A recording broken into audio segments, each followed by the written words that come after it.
एक पाठ से मिलता है संपूर्ण दुर्गा सप्तशती के बराबर फल। जब किसी भी प्रश्न का आपको न मिले उत्तर या किसी भी समस्या का नहीं हो रहा है समाधान, तो आपको यह पाठ जरूर करना चाहिए। श्री दुर्गा सप्तशती में एक ऐसा पाठ है जिसे करने से जीवन की सभी समस्याएं दूर हो जाती हैं। इस पाठ को करने के बाद किसी अन्य पाठ की आवश्यकता नहीं रहती। बस इतना है कि इसे हर एक समस्या के लिए अलग अलग प्रकार से किया जाना है।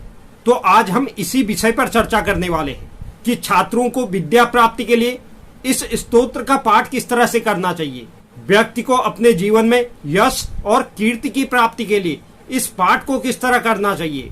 चाहे धन प्राप्ति हो, मुकदमे में जीत हो, रोजगार के लिए हो, शत्रु से रक्षा के लिए हो, स्वास्थ्य के लिए हो, या घर में सुख और शांति के लिए हो, या किसी प्रकार के ऋण की मुक्ति के लिए हो, तो हर एक समस्या में अलग अलग प्रकार से इस पाठ को किया जाना चाहिए।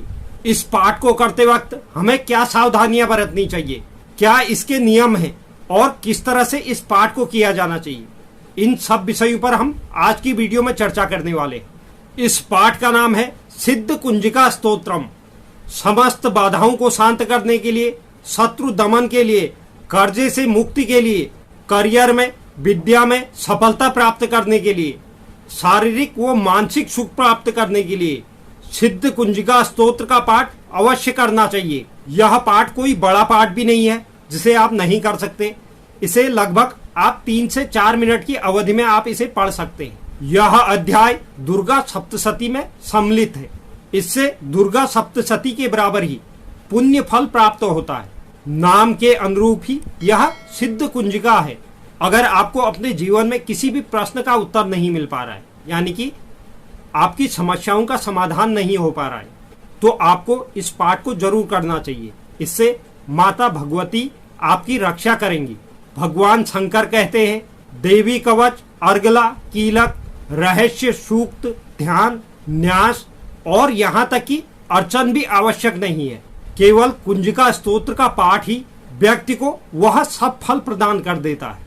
इस पाठ से मारण, मोहन, वशीकरण, स्तंभन और उच्चाटन आदि उद्देश्यों की एक साथ पूर्ति की जा सकती है।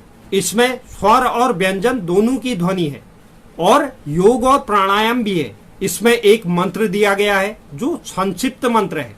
इसका भी व्यक्ति को अत्यधिक लाभ प्राप्त होता है। जो व्यक्ति कुंजिका स्तोत्र नहीं पढ़ना चाहे और खाली इस संक्षिप्त मंत्र को पढ़ना चाहता है, उसके पास समय कम है, तो वह इस मंत्र का भी नित्य जाप कर सकता है। यह मंत्र है ऐं ह्रीं क्लीं चामुंडाये बिच्छे ओम ग्लौं हूं क्लीं जूं सह ज्वालय ज्वालय ज्वल ज्वल प्रज्वल प्रज्वल ऐं ह्रीं क्लीं चामुंडाये बिच्छे ज्वल हंग छंग लंग छंग फट स्वाहा। इस मंत्र का जाप कर कर भी आप माता रानी की कृपा पा सकते हैं और अपने जीवन से अनेक प्रकार की समस्याओं को दूर कर सकते हैं। अगर इस पाठ की विधि और सावधानियों की बात करें तो इस स्तोत्र का पाठ अत्यंत सावधानी पूर्वक किया जाना चाहिए। आप इसे प्रतिदिन की पूजा में भी शामिल कर सकते हैं। अगर आप इसे किसी अनुष्ठान के रूप में या किसी इच्छा की प्राप्ति के लिए कर रहे हैं, तो आपको इसके लिए जरूर कुछ सावधानियां बरतनी होंगी। आपको यह स्तोत्र पढ़ने से पहले, यानी कि आप किसी मनोकामना की पूर्ति के लिए कर रहे हैं या किसी अनुष्ठान के रूप में इसे कर रहे हैं, तो आपको संकल्प लेना होगा। आप हाथ में अक्षत, पुष्प और जल लेकर इसके लिए संकल्प लें और मन ही मन माँ देवी को अपनी इच्छा कहें। आप जितने पाठ एक साथ कर सके, चाहे आप 1 करें, 2 करें, 3 करें, 5 करें, 11 करें, जितने भी आप पाठ एक साथ कर सकते हैं, उसका आप संकल्प ले लें। अनुष्ठान के दौरान आप माला समान रखें, यानी कि कभी 2 कभी 1 इस तरह नहीं करना है। जितनी माला आप एक समय में कर रहे हैं, उतनी ही माला आप हर समय जाप कीजिए। कुंजिका स्तोत्र के अनुष्ठान के दौरान आप जमीन पर शयन करें, ब्रह्मचर्य का पालन करें, प्रतिदिन माता रानी को अनार का भोग लगाएं, लाल पुष्प देवी भगवती में अर्पित करें। सिद्ध कुंजिका स्तोत्र में 10 महाविद्या और 9 देवियों की आराधना है। अगर हम इसके पाठ के समय की बात करें तो आप अगर इसे रात के 9 बजे कर सकते हैं तो यह आपके लिए बहुत उत्तम होगा। इसका मतलब आप इसे 9 से 11:30 के बीच में करते हैं तो यह समय कुंजिका स्तोत्र पढ़ने का बहुत उत्तम माना गया है। इसके लिए आपको लाल आसन पर विराजमान होना होगा। आपको अपने सामने 2 दिए जलाने होंगे, जिसमें दाएं हाथ में घी का दिया और बाएं हाथ में सरसों का दिया होगा। अब बात करते हैं किस इच्छा की पूर्ति के लिए आपको कितने पाठ करने होंगे। अगर जो छात्र जातक विद्या प्राप्ति के लिए इसे कर रहा है, उस जातक को 5 पाठ इस स्तोत्र के करने होंगे। आपको यह पाठ करने से पूर्व थोड़े से अक्षर लेकर अपने ऊपर 3 बार घुमाकर किताब में रख दें। उसके बाद आप इस पाठ को करें। अगर आप यश और कीर्ति की प्राप्ति के लिए यह पाठ करने जा रहे हैं, तब भी आपको 5 पाठ करने होंगे, यानी कि 5 पाठ प्रतिदिन।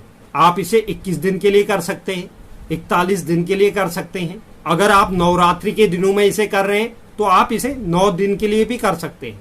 यश और कीर्ति की प्राप्ति के लिए 5 पाठ करने हैं। और इस पाठ से पूर्व आपने जो माता रानी की पूजा की है, उसमें जो पुष्प अर्पित किया है, उस लाल पुष्प को आप अपने धन स्थान में रख दें। इससे आपको यश और कीर्ति की प्राप्ति होगी। अगर आप इसे धन प्राप्ति के लिए कर रहे हैं तो आपको प्रतिदिन 9 बार इसका पाठ करना होगा और सफेद तिल से अग्यारी करें। अगर जो जातक मुकदमे में जीत के लिए इस पाठ को करना चाह रहा है, उसमें विजय प्राप्त करना चाहता है, तो आपको प्रतिदिन 7 बार इस स्तोत्र का पाठ करना चाहिए। पाठ के बाद आप एक नींबू काट लें, उसके 2 हिस्से करें। आप इसे घर से बाहर आकर अलग अलग दिशाओं में फेंक दें। इससे आपको निश्चित ही मुकदमे में जीत प्राप्त होगी। अगर आप इसे ऋण मुक्ति के लिए करना चाह रहे हैं तो आपको इसका 7 पाठ प्रतिदिन करने होंगे। आपको इसके पश्चात जौ की 21 आहुतियां देते हुए अग्यारी करें। आपको जिसे पैसा देना है या जिससे पैसा लेना है, उसका भी इस समय अवधि में ध्यान करें। अगर आप इसे घर में सुख और शांति के लिए करना चाह रहे हैं तो आपको 3 बार इस पाठ को प्रतिदिन 11 दिन तक, 21 दिन तक या 41 दिन तक करना होगा। इसके पश्चात आप प्रतिदिन मीठा पान माता दुर्गा को अर्पित करें। अगर स्वास्थ्य संबंधित समस्याओं से निजात पाने के लिए आप इसे कर रहे हैं तो आप प्रतिदिन 3 बार इसका पाठ करें और इस पाठ के पश्चात माता रानी को इत्र चढ़ाएं। पूजा होने के पश्चात आप उस इत्र का प्रयोग करें। अगर आप शत्रु से रक्षा चाहते हैं तो आपको 11 दिन, 21 दिन या 41 दिन के लिए प्रतिदिन 3 बार या 7 बार या 11 बार इस पाठ को अपनी परेशानी के अनुसार करना चाहिए और पूजा में एक सुपारी चढ़ा दे। अगले दिन उसे अपने पास सुरक्षित रख लें। अगर आप रोजगार के लिए इसे करना चाह रहे हैं तो आपको 5 बार प्रतिदिन 41 दिन के लिए इस पाठ को करना होगा और माता रानी को एक पान का पत्ता चढ़ाएं और उस पान के पत्ते को आप अपने तिजोरी में रख दें। अगर आप सर्ववादा शांति के लिए इसे करना चाह रहे हैं तो आपको प्रतिदिन 3 पाठ 21 दिन या 41 दिन के लिए इसे करना होगा। लौंग के 3 जोड़े अग्यारी पर चढ़ाएं और पूजा में भी आप 3 जोड़ी लौंग रखें और पूजा के पश्चात आप उसे चाय या खाने में उपयोग कर सकते हैं। अगर आप इस तरह से नवरात्रि के दिनों से शुरू कर इस पाठ को करते हैं या अन्य किसी भी शुक्ल पक्ष में इस पाठ को करते हैं, यानी कि आपको शुरुआत शुक्ल पक्ष से करनी है या नवरात्रि से करनी है, तो आप इसे अपनी सुविधा के अनुसार जब भी इस पाठ को करें तो आपको इस तरह से किए गए पाठ का चमत्कारिक परिणाम देखने को मिलेगा। तो आप अपने परेशानी, अपनी मनोकामना की पूर्ति के लिए अपने अनुसार इस पाठ को कर सकते हैं। तो उम्मीद करता हूं यह जानकारी आपको पसंद आई होगी। जो भी दर्शक चैनल पर नए हैं, चैनल को आप जरूर सब्सक्राइब कीजिए, साथ ही साथ बेल नोटिफिकेशन भी ऑन कर लीजिए, जिससे चैनल पर अपलोड होने वाली हर एक वीडियो का नोटिफिकेशन आपके पास सबसे पहले पहुंचे। और आप वीडियो को लाइक और शेयर भी जरूर करें और कमेंट बॉक्स में आप अपनी राय भी जरूर लिखें। धन्यवाद।